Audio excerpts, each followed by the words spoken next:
NFL draft conversation coming up later this hour. Ben Lieber on his way to the draft, I'm guessing. Traditional guest on this day. We'll get his final thoughts as we prepare for NFL draft coverage on the Fan tonight. Been way too long since we've had on our next guest, one of our favorite music writers, Alan Paul, kind enough to join us via the Connecticut Water Systems hotline. And as we reintroduce him... And now, it's time for Ode to a Dead Guy. And in this case, of course, we are oding the late, great Dave Mason, story breaking, I believe, the day before yesterday, maybe even yesterday, that he has passed away at the age of 79 years old. You've interviewed him, Alan. You know his music legacy, and I guess I had forgotten, but certainly was reminded by your most recent Substack piece. By the way, it's a great follow, alanpaul.substack.com. Great music coverage. And you remind us that Mason played on Hendrix's All Along the Watchtower, George Harrison's All Things Must Pass, Paul McCartney and Wings' first #1 hit, Listen to What the Man Said, and the Rolling Stones' Street Fighting Man. And it goes on from there. He's connected, I feel like, to almost everybody. Yes, it's really an unbelievable legacy, and good to talk to you again, Dan. But it's really striking. And so a couple of years ago when his memoir came out, I got him on the phone and had this conversation for Guitar Player magazine and ran a little bit longer version of it as tribute yesterday.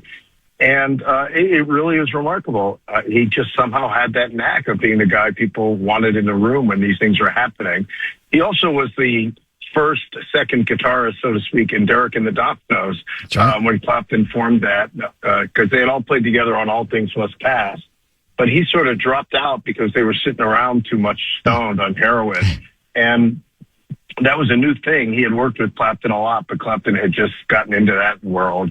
And interesting thing about Dave also, along with everything else, is that he was sort of an anti-drug guy, which, given his time and place, stood out. And heroin in particular, he just didn't want to deal with that lifestyle. So he said, I'm out of here.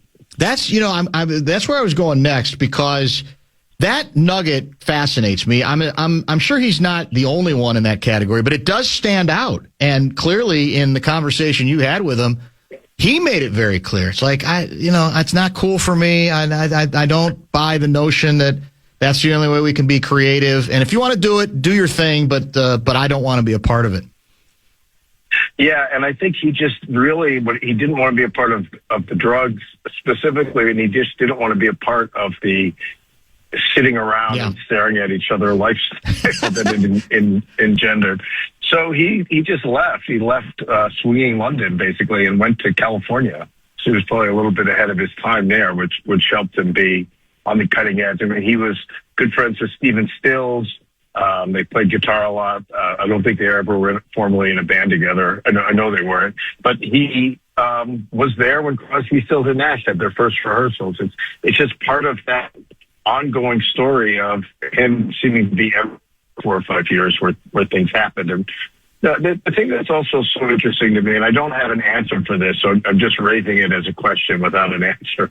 But all of that really began because he was kicked out of Traffic, a band he had helped co-found with Steve Winwood. And even though he wrote their 2 biggest hits, which is, Joined Together and, of course, Feeling All Right, which became a much bigger hit in the hands of others, especially Joe Cocker. But he he sort of quit Traffic and went on a little exploration. Then he came back and was in the band. And it was, I don't really know why. It just don't work out. So as much as everyone else seemed to want him in the room and get along with him so well, this clash, and I've never heard any indication of would have any kind of clashes with other people. I don't think he was a difficult person. Mason obviously got along with many other people fabulously, but there was just something there in the chemistry that was great and then was not great. Didn't work. In the Q&A, and by the way, the signal has been a little spotty. We're going to try to fight through it because you are driving, and that can get a little bit problematic, but I think we're going to try to hang in there. You note that once he did get to California, he did hang out a bit at Cass Elliott's home there, and even about the maybe unusual way in which the Manson murders hit him perhaps a little harder than it did some others because of some connection there, correct?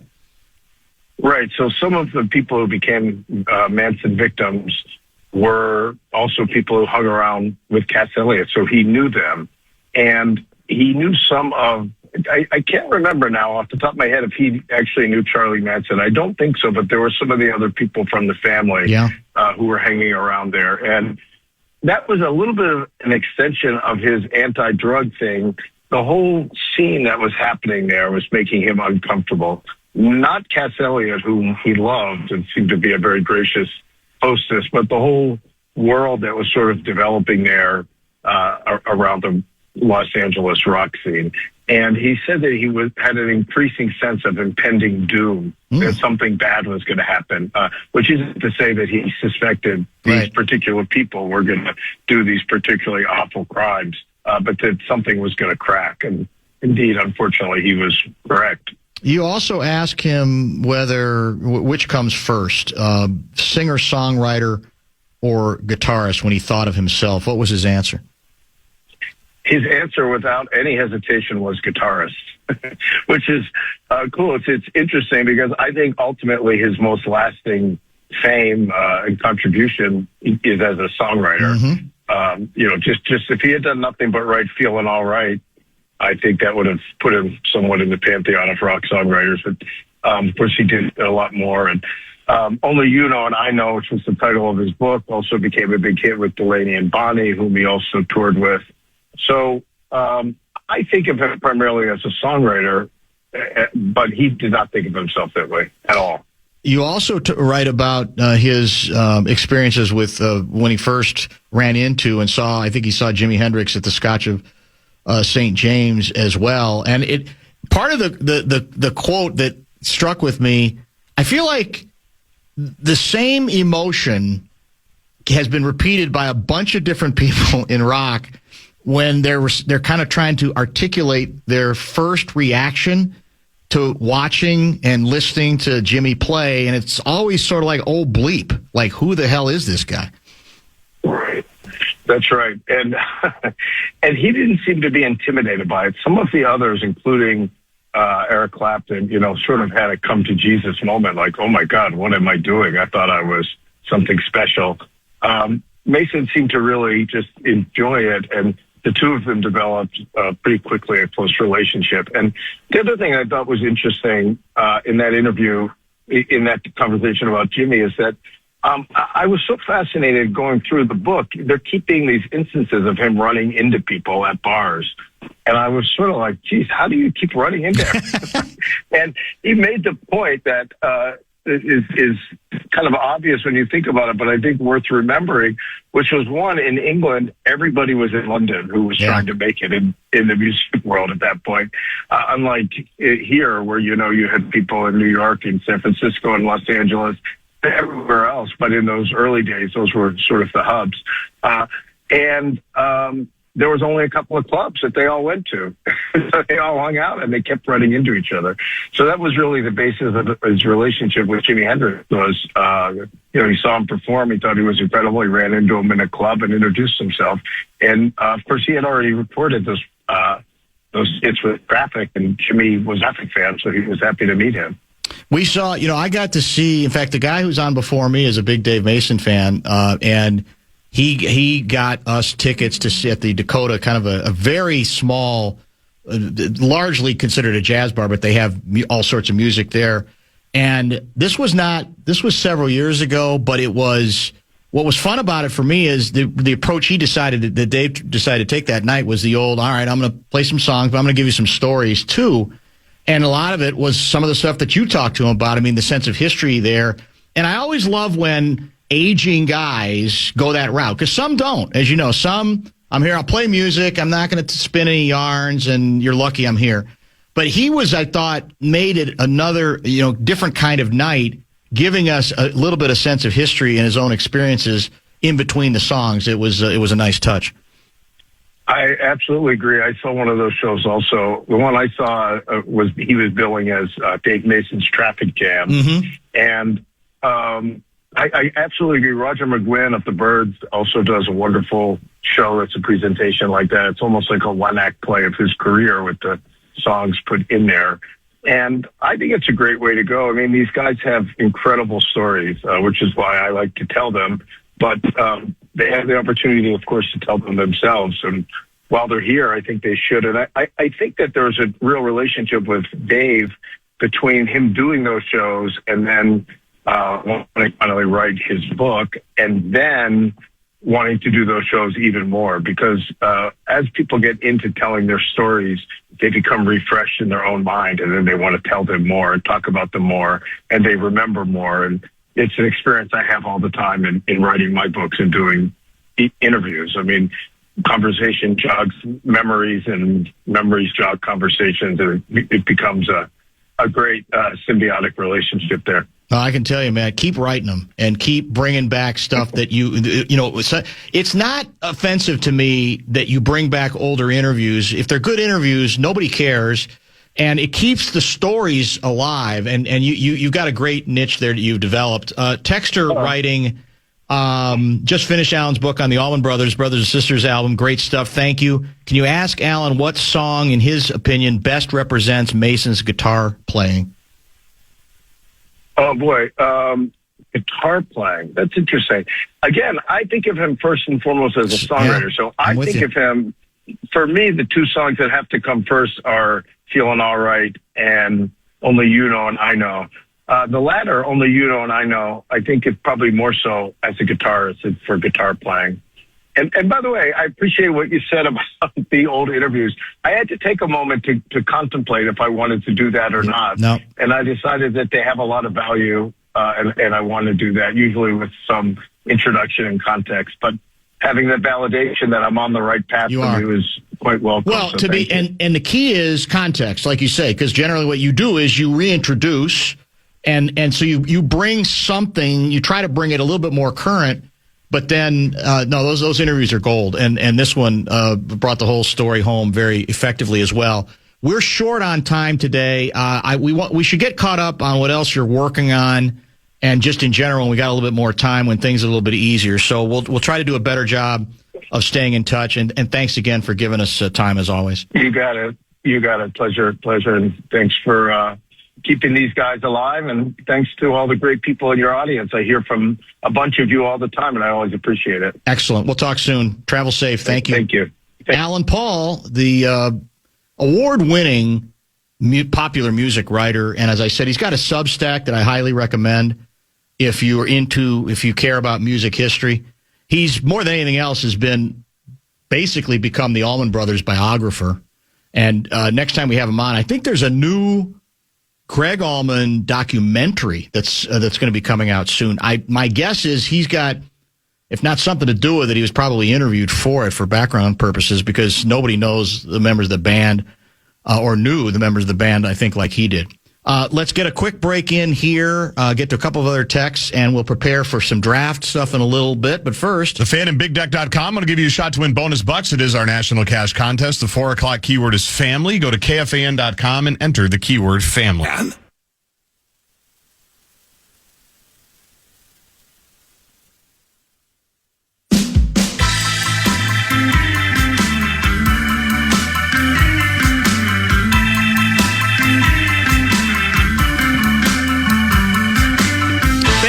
coming up at 4:47 tonight. Bonus Johnny Athletic at 6:02.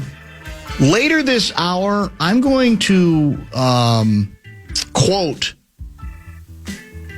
what I took as one of the more fascinating observations that attempts to sort of summarize the current state of this particular Minnesota Timberwolves team. Not so much state as in series is 1-1, but their makeup, their physical and their emotional makeup. I heard it and enjoyed it so much this morning that I played that portion of that show back to make sure I was as accurate as possible. So we're going to get to that a little bit later. I'll be curious to get your view on that too. One other Dave Mason note. As a solo musician, I think his biggest hit, and I thought a terrific song, relationship song called We Just Disagree. Yeah. A tremendous tune. Back in the day, we'd play it, but, we don't play tunes these days. I hope that changes somewhere down the road, but because I really do miss it. But that's a song that you can still hear from time to time and is just beautifully sung, beautifully played as well. I'm sure many in our audience are indeed familiar with it. Let's get to some other texts that have come in. I want to also quickly thank, because I don't think I don't maybe do this enough on the program. Got a lot of reaction to our conversation yesterday with Marty Wexler III. In fact, most of those interviews are not conversations. Most of those, unlike what we like to pride ourselves on, is basically letting Marty go in any direction he needs to go regarding evaluation of talent. Right. And I want to thank all those who reached out via text and email, et cetera, telling me how much they enjoyed that discussion and that they hope that we keep it moving forward as what's now become a once-a-year tradition, basically. We're down to once a year with him as of the last several, correct? Well, we may have to forward those messages to him. We might, because he keeps hinting, yes. I think this year more than ever, that this might be it, right? That he's thinking of letting the kids take, I think he said he's got a son and a daughter. Yes. That would basically take over. He would hand them the keys, the baton, whatever. It's dangerous. And, I understand why at some point he might find the whole process exhausting. Don't you think? Well, he's done it for so long. He has done it a long time. And it's probably changed. Like everything, it's probably changed a lot over the years. It's probably not as fun. It's probably more corporate in ways. So I wonder if NIL's messed with it too. I don't know. Maybe it has. Some players don't want to do different things. Speaking of that real quick, and we'll have time to get to this maybe in more depth and probably should, I keep reading. I'm skeptical, and maybe I'm more skeptical than I should be about stories that indicate we are crushing in the transfer portal, men's basketball, women's basketball. And not because I don't think that's possible, but I'm just so skeptical when it comes to whether we're talking about high school recruiting or these kinds of stories, that do we really know we're crushing, or is it more we've got players that other people wanted and that we think we got? So is that you're really close to the U in that sense, and obviously you're the voice of the women's team in the next minute, because this is going to be a shorty. Do you agree with that? Are you encouraged, or is it the old, all right, yeah, I hear good things about a couple of these players, but we're not going to know until we know? I think it's always you're not going to know until you know. I definitely know more about the women for sure, right, because I've seen a lot of them play, including the player they got from Penn State, who is a really good player. She's an inside player, correct? Yes, yeah. 6'6", right. Shot like 78% from the floor. Which we need, given our loss. And right? we got two of them. We got one from Northwestern. Right. And we basically replaced right. Northwestern too. We replaced pretty much they replaced pretty much everything that they lost in terms of position. Obviously, Amaya Battle is going to be a big void that they have to fill. But inside, I think they should feel great about it. They got a good guard from Central Florida that other Power Fours wanted. But the reason why more people are encouraged on both the men and the women is that most of these players, men and women, are coming from other big schools. Yeah, that's true. They're not leveling up so much. And so obviously there's at least some talent there, and maybe there's some, and there might have been a coaching change, or there might have been a reason why they weren't getting the opportunity, whatever it is. So, but for all of this, you're never going to know until you know. No, that's you're never going to know work. Until you know. And that's why it's got to be reported. But I think that's the danger. We're better off sort of, okay, these are interesting names.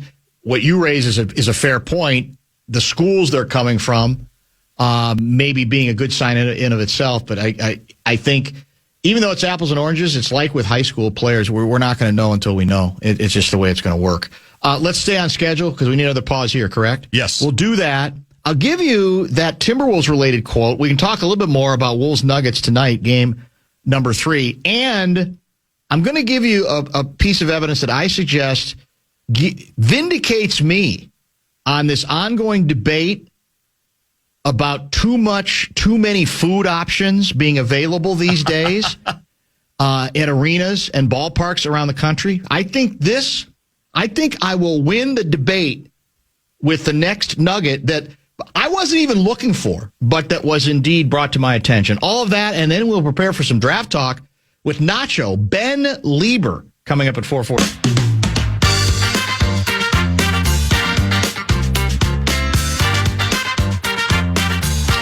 Time to get in on the Dr. Dan's Inbox fun. I'm assuming some will be draft related. It'll be very timely. We have a few. 5:30 for the inbox. Email guardsjg at KFAN.com. Still plenty of time. You might be able to craft the greatest Dr. Dan letter ever. Because sometimes if it's in you, it might not be a labor. It might not take long. It might take you 30 seconds. You get inspired. Other times it might be a little bit more challenging, but we look forward to that at 5:30. Lieber coming up next segment. A quote this morning from your guy, Brian Scalabrine, former NBA player, now a co-host of the SiriusXM morning NBA show with Frank Isola.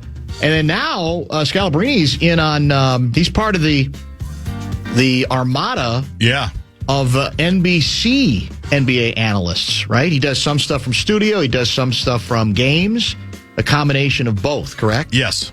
And for the record, he picked, before the series began, he picked the Wolves to beat Denver.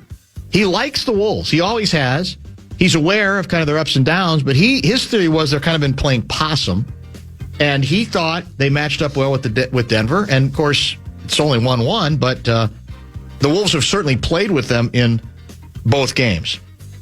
Try this Scalabrine analysis on for size regarding your favorite basketball team. They don't have the emotional maturity to win, but what they do have is the talent, athleticism, size, and edge to win. Does that fairly sum up? Yeah, it does. This basketball team, I think it does. Yeah. I think he went on. I'll give you a little bit more regarding the matchup. He says you have to take like talent, athleticism, size on one side and then emotional maturity on the other. If the Wolves did have emotional maturity, then they'd probably be in the conference finals or the NBA finals. But they lack something. So it's one team that seems to not get flustered or rattled, but they lack athleticism and defensive intensity. That, of course, would be Denver. And the other team that has that but lacks maturity, and that's why this series is so good. He called the, game 2 of this series? Yes. He called that game, probably for a first-round game, one of the most intense physical games I have ever seen. He was that impressed, and I think it is accurate. And again, I don't know if it's this combustible mix between the two teams, because there are some strengths and weaknesses that are different for both of them, and that they're sick of each other. They know each other. Whatever it is, it's a it's a terrific rivalry because it may not lead to either one of them winning the title, but for this series itself, for when they compete against one another, I mean, that's primetime NBA action, in all seriousness, where you say, well, that's the competition and intensity and drama is worthy. You put that in an NBA Finals, and you'd say you got a winner. It just so happens this is first round. And again, neither team may be good enough to go all the way anyway. But for what they do within the realm of the series against each other, it doesn't get much better than that. I just don't think it does. That's what's been one of the fun things of the last couple of days. It's not even fair to call them the casuals, but I'd say even the casual insiders that are now amplifying that this has been, and they're almost backtracking and going, this has been a great rivalry for a couple of years. Yeah. It's the third time they've played each other. Obviously, we're in it every single year. And when they played a couple of years ago, that was when Denver was on the way to the title. The Wolves were the 8th seed. They had to win the play-in, if you remember. So they weren't really where they ended up being. It was Rudy year 1. And then obviously they took the big jump, knocked them out. But it's been fun for, like, Wilbon's been on ESPN all week. He's been on all the morning shows, and he's been talking about it and said, I don't have the number in front of me, but they're 15-15. They're always great games. Yeah. They clearly hate each other. He goes, it's reminding me, like I'm sure it's reminding you of the 80s and 90s when barbs were being thrown back and forth, Molotov cocktails lobbed towards each other. So it's been fun that people are picking up on that. Somebody had a great tweet that part of the reason people maybe didn't remember that these two teams hate each other like they do, or that they have these battles, is I think they played them on Christmas, right? It was like the late Christmas game. All these games, like the classics, all end up being in Denver at like midnight. Yeah, it's true. And so you don't really watch them unless you're watching them, unless you're in market or you're just a rube. And so, because they've had like 3 or 4 middle of the night just bloodbaths that now people are backtracking and looking at and going, this is interesting. So I think tonight is going to be the latest chapter. I think it's going to be a mess in there. And I can't wait. And for all those reasons, the pressure's on for Saturday's game to be a classic because that will be in prime time. Yeah, that's an earlier start here. And then, of course, across the country, if you're in the East Coast, you don't have to start watching it at 11 o'clock, right? And I think that's Mike Breen and company. I think that's the 18th. Is that their game? I'm pretty sure it's the 18th. Yeah. So that game if that's the one stinker, it'll be a shame because that's when nobody can be complaining about the times these games are starting and the times they are finishing as well. 612 guy Jordan writes, I just tuned in last segment and the first words out of your mouth were, it's become a once-a-year tradition. I thought for sure you were referring to the Wild's impending first-round playoff exit. Man, wow. How quickly everybody's turning. Is it over yet? It's not. But Louis said it. He may be stating the obvious, but I thought it was interesting that he felt compelled to. Must win in Game 4.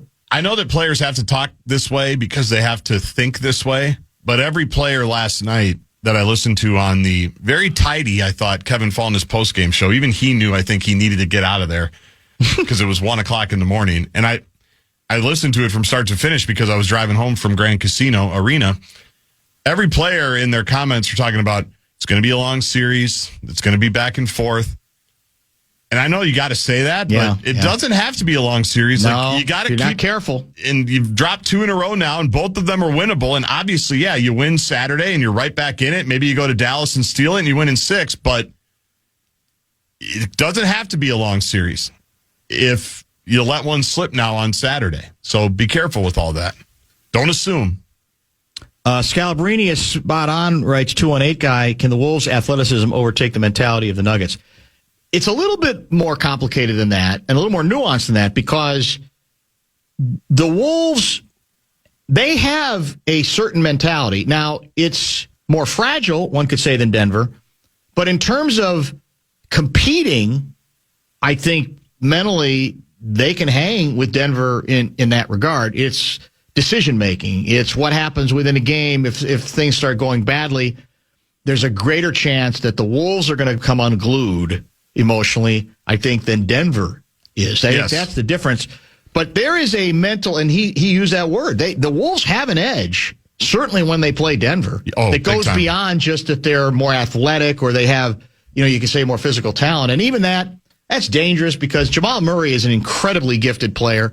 And Joker is a basketball savant who, again, isn't shooting very well and hasn't been, particularly from three-point range, as we alluded to late in the show. I think I keep hearing from people that one of the things they expect on Joker is you're going to see him be moved around more. You're going to see him make quicker decisions, for better or for worse, than he did. But they're going to move him to maybe some other places on the court that he doesn't do quite as often because the Wolves have done such a good job with the dribble handoff stuff with largely with Jamal. Those are the two that I'm watching their approach tonight. Yeah. Joker in particular, because he has been passive at different times, and some of that too is they make it look so easy. Sometimes he doesn't have to do a million things. No. He just has to orchestrate, and I think he just assumes we're going to make shots. I'm going to do this. The Nuggets get physically tired. The Wolves get mentally tired. Exactly right. Yep. That's what's the interesting part is you can tire out Denver as tough as they are. We saw that in game 2. The Wolves, any given 4-minute stretch, you have no idea. They're 1 4-minute stretch away. We saw it at the end of the half when they just started jacking threes again after playing a perfect quarter. They shoot 3 threes in a row, and we're tied. And usually the mental fatigue that the Wolves might show is directly connected with their frustration about a call or about a situation. Yes. And one thing, unfortunately, then leads to the other. Let's break. Stay on schedule. If you have draft-related questions for our guy, Nacho Lieber, get to the Bradshaw and Brian KFAN text line 64686. All kinds of draft coverage tonight on the Fan, which will be followed up by Wolves Nuggets game number 3, also on the Fan. Mr. Lieber is